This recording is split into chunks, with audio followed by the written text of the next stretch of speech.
السلام عليكم ورحمة الله وبركاته حبايبنا، ايه الأخبار؟ النهاردة ماتش الأهلي. النهاردة فيه أحداث كتير قوي. مش هنتكلم جزء فني، بكرة إن شاء الله هنتكلم في الجزء الفني لأن فيه أحداث كتير قوي حصلت عايزين نتكلم فيها.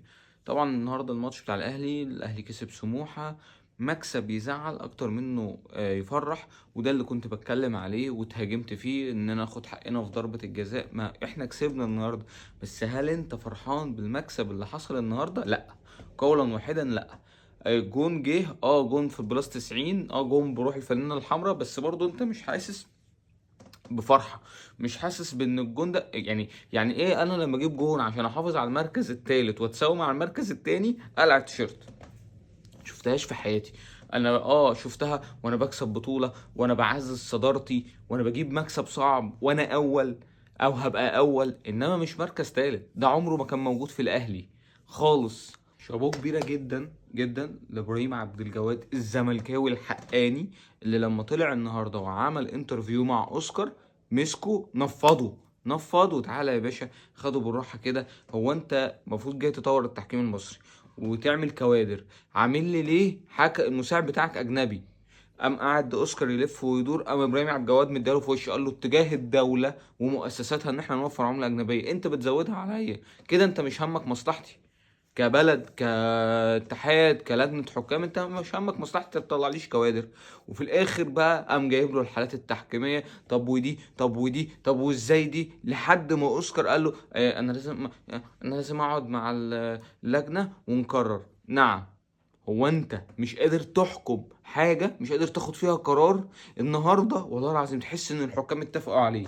كل اللي انت قلته احنا هنعمله بيلش. الكرة بتاعت بيراميدز اللي هاني سعيد طلع قال لك الحكام زي الفل واحنا مش عايزين حكام اجانب. انا عايز اشوف موقفك النهارده هتعمل ايه. هتفرج عليك هتصيح ازاي وتقول انا عايز حكام اجانب، وازاي الحكام ضيعوا مني نقطتين النهارده. حاجه كده. يمكن الجو هدي والدنيا هديت خالص، بس انا عايز اتكلم فيها بقى الشناوي من ماتش سيراميكا.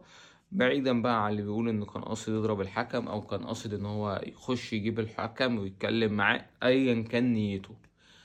هل الشناوي عنده علم يا كابتن الفريق، يا كابتن اساسي موجود مع منتخب مصر ومع الاهلي؟ عندك علم ان مصطفى شوبير اللي انت وهو شغالين تبديل مع بعض عنده انذارين ومعرض ياخد الانذار التالت في اي وقت، ان انت اللي المفروض هتلعب الماتش؟ هل عندك معلومة دي؟ فانت حضرتك رحت تعمل مشكلة مع الحكام، وكابتن وليد صلاح الدين بيقول لك هتتوقف يا شناوي هتتوقف يا شناوي، قال له مش مهم عشان خاطر تبقى انت الكابتن اللي حمل حمل اللي راح يجيب حق الاهلي. طب انا لو شوبير دلوقتي خد انذار في ماتش بيراميدز اللي جاي، هلعب ماتش الزمالك بسيحة ولا بحمزة؟ سيحة اللي ما لمسهاش مع الاهلي، وحمزة اللي مش فاكر اصلا اخر ماتش لعبه امتى، ده باستثناء الرابطة، يعني ما بتكلمش على الرابطة، بتكلم على الماتشات الرسمية. فانت ازاي يا كابتن الفريق تروح تعمل مشكلة زي دي؟ المفروض ان انت اكتر حكمة واكتر هدوء من كده.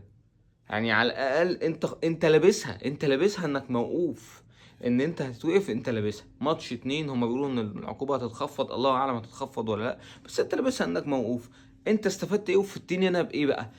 لو شوبير خد انذار لاي داعي، انت بتقول ان الحكام متربصين لك، طب ما هم متربص لك ممكن يدي لك انذار لشوبير ويوقفه لك، هتعمل ايه؟ اخر حاجه هتكلم فيها هو الخطاب اللي الاهلي عمله النهارده. خطاب بعته لاتحاد الكوره. اتحاد الكوره المفروض ان بكره، ان هو احنا خلاص بعد الساعه 12، فالنهارده الاهلي هيروح يسمع اللي حصل ما بين الحكم وبين حكم الفار في ماتش سيراميكا. هم قالوا ايه لبعض؟ اتحاد الكوره ما قالش ولا مين يجي ولا عددهم كام ولا اي حاجه، صح؟